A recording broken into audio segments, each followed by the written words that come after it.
Hay un tema que en los últimos tiempos Dios ha estado trabajando o ha estado mostrándome, enseñándome, revelándome acerca de su importancia y acerca de cuán importante es conocer este concepto. Si alguien toma nota o le gustaría saber el título, yo le pondría Dios es mi papá. Dios es mi papá.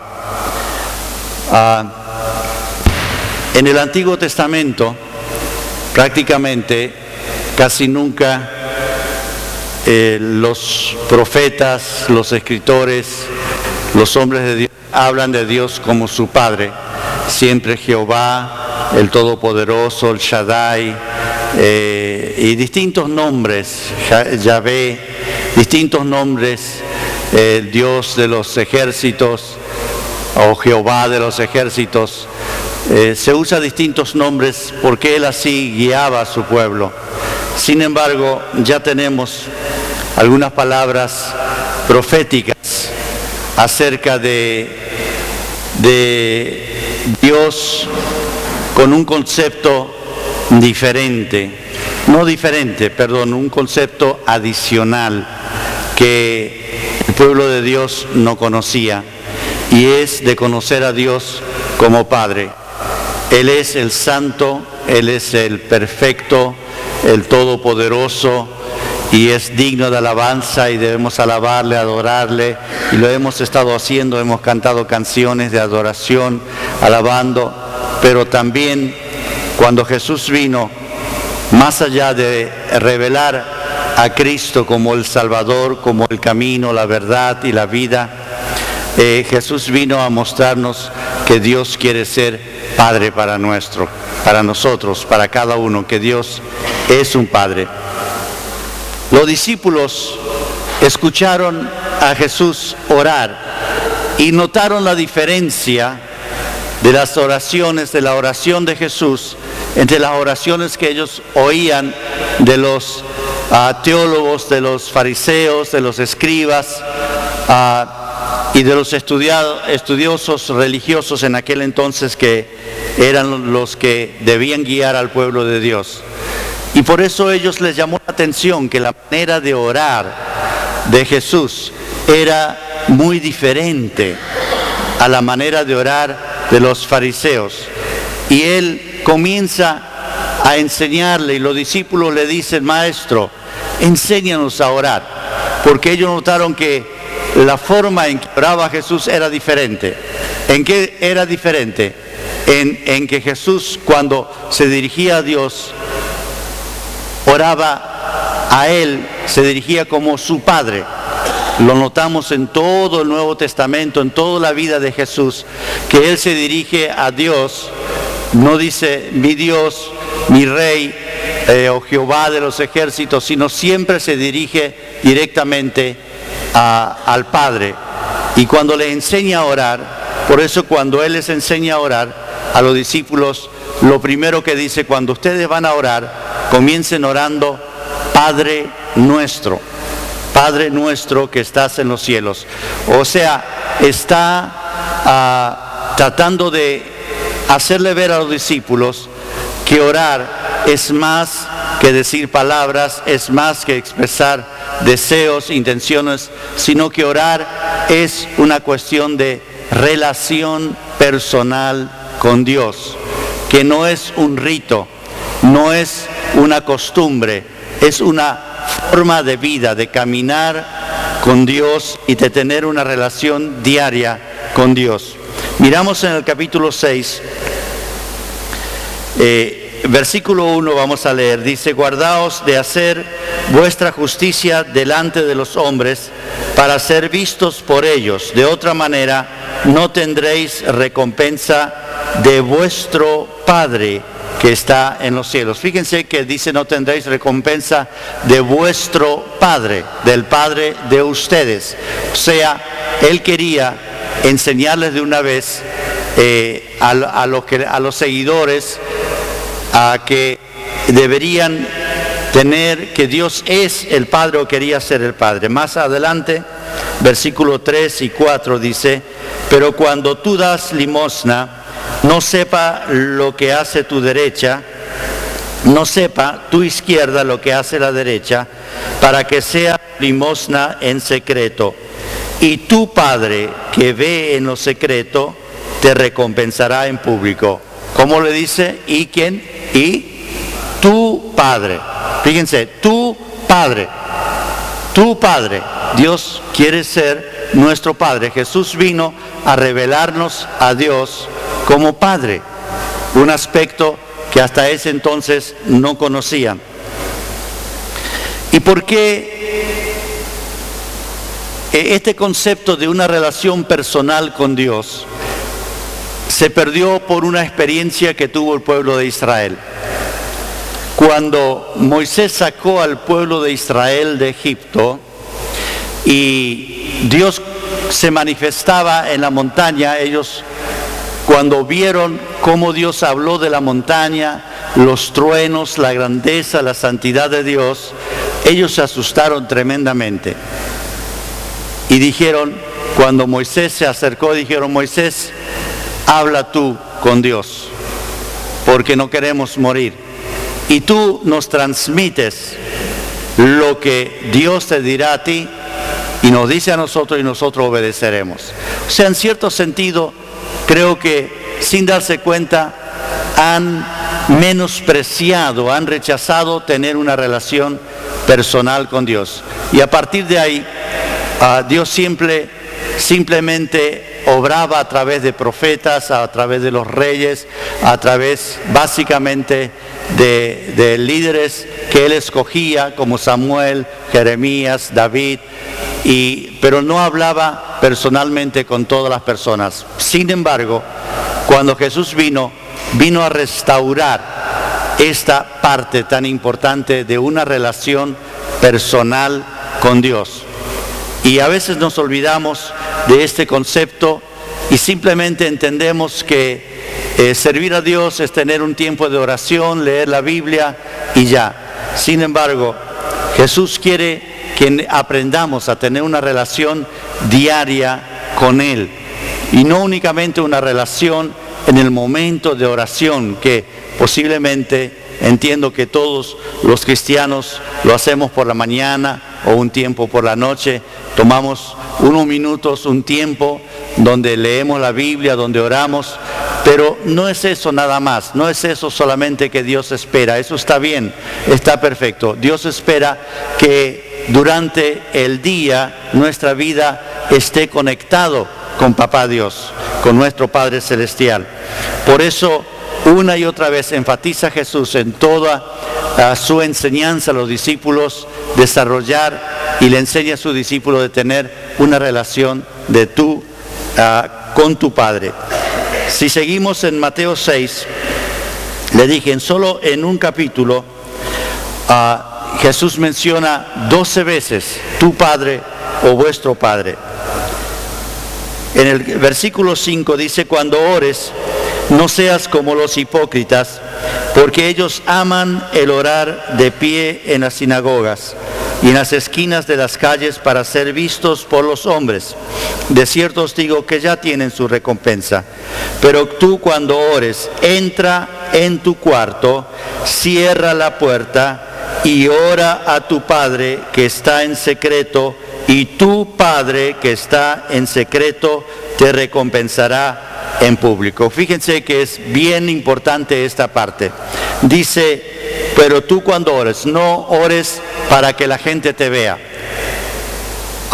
Eso, el que quiere tener la gloria de los hombres ya la tiene, la recompensa. Pero entra a tu cuarto, entra a tu aposento, cierra la puerta. Cuando entras en tu cuarto, cierra la puerta y ora a tu Padre que está en secreto, y tu Padre que ve en lo secreto te recompensará en lo público. O sea, está enfatizando Jesús de ese tiempo que tenemos personal, que debemos tener, de oración. Y oración no es hablar nosotros, de ese tiempo que debemos tener a solas con Papá Dios, de conversación. Si nos analizamos y pregúntese usted mismo, ¿cuánto tiempo cuando usted tiene su tiempo devocional por la mañana, cuando ora, cuando lee la Biblia, cuánto tiempo de ese tiempo que toma usa para oír a Dios, para permitir que Él le hable? Si somos sinceros, nos vamos a dar cuenta que el mayor tiempo no es tanto para oír lo que Él nos dice, o básicamente casi no oímos, sino que todo el tiempo hablamos nosotros. Dios, te damos gracias por cuidarnos, por protegernos, por guardarnos. Cuídame, guárdame, bendíceme, sáname, ayúdame en los negocios, ayúdame en esto, ayúdame en aquello. ¿Y cuándo nos tomamos tiempo para oír? Orar es conversar con Dios, es hablar con Dios. Y un verdadero diálogo siempre consta de hablar y de oír. Un diálogo de dos personas no es diálogo si solamente habla una persona, sino cuando hablamos y oímos. Y esto enfatiza: entra a tu cuarto, cierra la puerta y ora a tu Padre, tu Padre, tu Padre, y tu Padre que está en lo secreto te recompensará en público. En el verso 8 dice: no os hagáis pues semejantes a ellos, porque vuestro Padre sabe de qué cosas tenéis necesidad antes que vosotros lo pidáis. Otra vez, y vuestro Padre es mi Padre, es nuestro Padre, es el papá de nosotros como familia, pero es también mi papá que tiene tiempo personal para hablar conmigo. Y Él no puede hablarme si no tomo el tiempo para oírlo. Y entonces le enseña a orar. Cuando ustedes oran, pues oren de la siguiente manera: Padre nuestro que estás en los cielos, santificado sea tu nombre. Otra vez comienza diciendo: oren a Dios como Padre, ténganlo como Padre, acérquense a Él como Padre. Ahora bien, yo creo que a veces puede resultar un poquito dificultoso para nosotros entender o creer acerca de la bondad de Dios, de la ternura de Dios para nosotros. Porque en cierto sentido, según hayamos sido tratados en nuestros hogares por nuestros padres, trasladamos ese concepto, así como era mi papá, así como me crió mi papá, así como me disciplinó mi papá, trasladamos sin darnos cuenta ese concepto a Dios como Padre, porque cuando lo llamamos Padre, y entendemos a veces que Dios es semejante a como nuestro Padre ha sido. Si hemos tenido un Padre muy estricto, un Padre que no se tomaba mucho tiempo para hablar con nosotros, para jugar con nosotros, para entretenernos con nosotros, simplemente actuaba con rectitud o actuaba con fuerza, vamos a entender que posiblemente nuestro Dios es así. Si nuestro Padre terrenal no ha desarrollado con nosotros un tiempo de diálogo, de conversación, si no se ha tomado tiempo de conversar, de hablar de uno y de otro tema desde pequeño, nos va a resultar más difícil desarrollar una relación de diálogo con Dios. Por eso, y en aquel entonces, esto era muy marcado, porque el hombre era el jefe por excelencia, y la relación del hombre con los hijos a veces era muy magra, muy deficiente. Por eso Jesús vino a revelar a Dios como Padre y quiere que nosotros, como hijos suyos, desarrollemos esta relación de confianza, A Dios como Padre podemos entregarle, hablarle todos nuestros secretos. Podemos hablarle del tema que sea, Él nunca nos va a responder de manera despectiva o de rechazo. ¿Por qué a veces, como hijos, o los hijos no tienen la confianza de acercarse a los padres? Porque frecuentemente sucede que los hijos reciben como respuesta, yo te lo dije, o si ellos confiesan que han hecho algo malo, reciben castigo todavía, o son disciplinados. Entonces se va matando la confianza y los hijos van perdiendo la confianza de dirigirse a su padre y compartir sus necesidades. Y esa fue una de las enseñanzas básicas. Por eso dice en Efesios 2:13, por la sangre de Jesús fuimos hechos cercanos. Jesús vino a revelar a Dios como Padre, nos hizo cercanos, nos lleva a una relación muy personalizada, muy personal, no distante, una relación de amor verdaderamente. En Isaías 9:6 tenemos una palabra profética también que dice, se llamará su nombre admirable, consejero, Dios fuerte, Padre eterno, príncipe de paz. Todos son descripciones de Dios como Padre. Jesús, como dije anteriormente, nunca llamó a Dios Jehová o el Señor. Cuando Él se dirigía en oración, siempre habla de Padre. Y Él quiere que desarrollemos esta relación. En Juan 17, capítulo 21, dice, para que todos sean uno, como tú, Padre, en mí y yo en ti, que también ellos sean uno en nosotros, para que el mundo crea que tú me enviaste. En Jesús Dios se acercó a nosotros de la manera más cercana que podemos imaginarnos. Ahora nos toca a nosotros acercarnos a Él. Dice Santiago, Hebreos, capítulo 4, verso 16, acercaos pues confiadamente al trono de la gracia. Acercaos pues confiadamente al trono de la gracia. Podemos tener toda confianza que Él no nos va a rechazar, que Él no nos va a regañar, que Él no nos va a decir, yo te lo dije, que no hagas ahora, por esto debes sufrir, o no puedes tener ciertos privilegios. El pecado tiene consecuencias, sin embargo, la actitud de Dios siempre va a ser restaurarnos, nunca de condenarnos.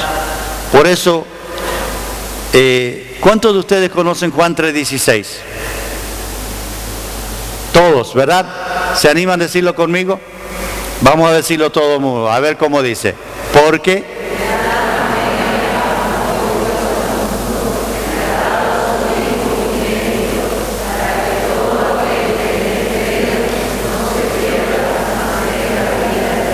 bueno, son muy buenos alumnos, pero me gustaría escucharlo hablar un poquito, con un poquito más de fuerza, ¿verdad? A ver, vamos a ver, 2, 3. Porque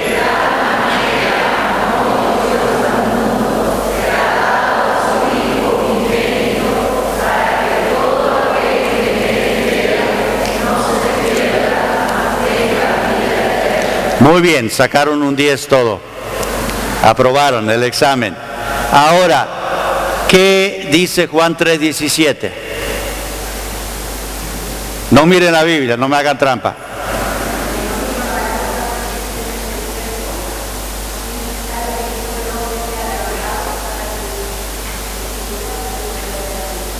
A ver. Juan 3:17. Juan 3:16, aprobamos, sacamos un 10 cada uno. Juan 3:16. Ahora Juan 3:17, hice muchas veces la prueba y pocas veces mis alumnos aprueban este examen. Se sacaron un 0 todos, o la mayoría, algunos lo sabían. Dice, porque Dios no envió a su Hijo para condenar al mundo, sino para que el mundo sea salvo por él. Porque Dios no envió a su Hijo para condenar al mundo. Este versículo no es menos importante que el anterior, que Dios amó al mundo, dio a su Hijo. Pero para nosotros, para una enseñanza, es bien importante. Porque a veces aún nosotros predicando el Evangelio, dando testimonio, pasamos mucho condenando a las personas. Tú eres un pecador, tú eres esto, tú eres aquello. Dios no envió a su Hijo para condenar al mundo. Y cuando Él se revela, una de las causas por las cuales Jesús se revela a Dios como Padre, es para mostrarnos que Dios no vino para condenarnos, sino para bendecirnos, para comprendernos, porque ya nosotros estamos bajo la condenación. Qué fuerte y difícil es cuando un niño se lastima, se cae y viene con sus rodillas sangrentadas, llorando a su madre porque necesita ayuda, que su madre o su padre le diga: yo te lo dije, que no hagas esto, que no hagas aquello, eres un sinvergüenza, o eso o aquello. ¡Qué fuerte! Eso no hace Dios, ¿sabían ustedes? Dios, cuando venimos a Él con nuestras heridas y cuando metemos la pata, nos entiende, nos comprende, nos toma sobre sus brazos. Y si venimos humildemente con la actitud correcta, Él está dispuesto a ayudarnos, a fortalecernos. Por eso dice, porque Dios no vino a condenar al mundo. Y a veces uno de los impedimentos que tenemos de contarle todas las cosas a Dios como Padre es ese miedo que tenemos, que Él nos va a condenar. Que Él nos va a condenar cuando fallamos, cuando pecamos, cuando hacemos algo que es incorrectamente, que Él no nos va a aceptar, que nos va a rechazar. Tenemos ese miedo, pero Él no vino para condenarnos, Él vino para salvarnos, para comprendernos. Por eso Jesús nos muestra el amor de Padre que Él tiene y que quiere desarrollar. Por supuesto que, como dije anteriormente, Dios no va a llamar bien a lo que está mal hecho, pero nos comprende cuando venimos con la actitud correcta. Podemos hablarle aún de nuestros pensamientos más pecaminosos, aún de aquellas cosas que no atrevemos a decirle a nadie, de ataduras posiblemente que tenemos y que nadie las conoce. Podemos decirle a Él, hablarle por nombre. Por eso dice Jesús, cuando ores, entra a tu cuarto, cierra la puerta. O sea, háblale, dile todo lo que tienes, dile todos los secretos, háblale de los pecados, háblale de tus debilidades. Y puedes decirle: Señor, yo sé que está mal, pero estoy enojado, o tengo odio, tengo amargura. Yo sé que tú me pides que aprenda a perdonar, pero no puedo. Yo odio a tal persona. Le puedes decir así. Cuando tú le dices sinceramente, Dios le encanta. Él no te va a decir: uy, ¿cómo reaccionaríamos nosotros si de repente alguien nos dice, verdad, yo te odio? O yo odio a tal persona, yo la aborrezco. Hasta nos asustamos. Dios con toda calma va a decir: yo te comprendo, yo te entiendo.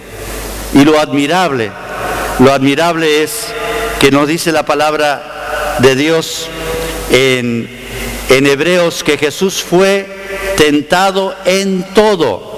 Si alguien quiere seguirlo, 4:15, Hebreos 14. Jesús fue tentado en todo, pero sin pecado. Pero sin pecado. Nos podemos imaginar a Jesús siendo tentado para pecar. No podemos imaginar a Jesús, que lo describimos como un muchacho obediente, y lo dice la Biblia, desde niño,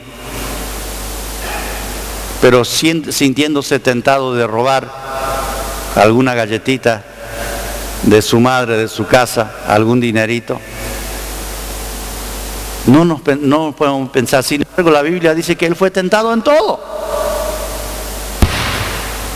pero sin pecado. Por eso dice que nos acerquemos a Él confiadamente. Hebreos 4:16. Confiadamente nos acerquemos al trono de gracia, porque Él nos entiende, Él nos comprende, Él comprende nuestras debilidades, Él comprende nuestros pecados cuando fallamos, Él comprende cuando queremos servirle y no podemos, cuando intentamos una vez y fallamos otra vez. Él nos entiende y Él espera, y a veces nos da más trabajo de vencer ciertas pruebas porque como que no le tenemos esa confianza de confiarle nuestras debilidades, nuestras tentaciones, nuestras pruebas, nuestros pecados. Pero dice la Biblia que Él fue tentado en todo, pero sin pecado. Por eso Él nos comprende. Y Él también aprendió, Jesús mismo aprendió obediencia. Él no fue obediente simplemente porque era hijo de Dios, porque nació engendrado por el Espíritu Santo. No solamente por eso, sino porque Él aprendió. ¿Dónde está eso en la Biblia? Hebreos 5:8. A través del sufrimiento Jesús aprendió obediencia. Eso quiere decir que nosotros no somos obedientes porque así nada más. No somos obedientes o cuando entregamos nuestra vida al Señor y nos convertimos y recibimos a Cristo en su corazón, no somos automáticamente obedientes en todas las cosas. Tenemos que, como Él, aprender obediencia. Porque va a haber nuestro corazón sincero, nuestro deseo sincero de que queremos servirle a Él, de que queremos hacer su voluntad, que queremos cumplir con los deseos de su corazón. Dios quiere que nosotros tengamos esa relación y que podamos decirle a Él: papito mío, he fallado, tengo esta necesidad. ¿Cómo puedo hacer esto? ¿Qué quieres tú que haga en esta decisión que debo tomar? ¿Cuál es el mejor camino? Mira mi pecado, he tratado de vencer esta costumbre o este espíritu de mentira o de enojo, de ira. Me enojo demasiado, me enojo muchas veces. Yo sé que a ti no te agrada porque la Biblia me enseña eso, pero me enojo muchas veces. Ayúdame a no enojarme. No quiero enojarme, ¿verdad? Ayúdame a tener dominio propio. Por eso dice, el espíritu el cual Dios pone en nosotros cuando recibimos a Cristo, el espíritu de adopción, para tener esa confianza de dirigirnos a Él y aún decirle: Abba Padre, papito mío, querido papi. También en Gálatas 4 dice: recibimos la adopción de hijos, por cuanto sois hijos, envió a sus corazones el espíritu de su Hijo, el cual clama: Abba Padre.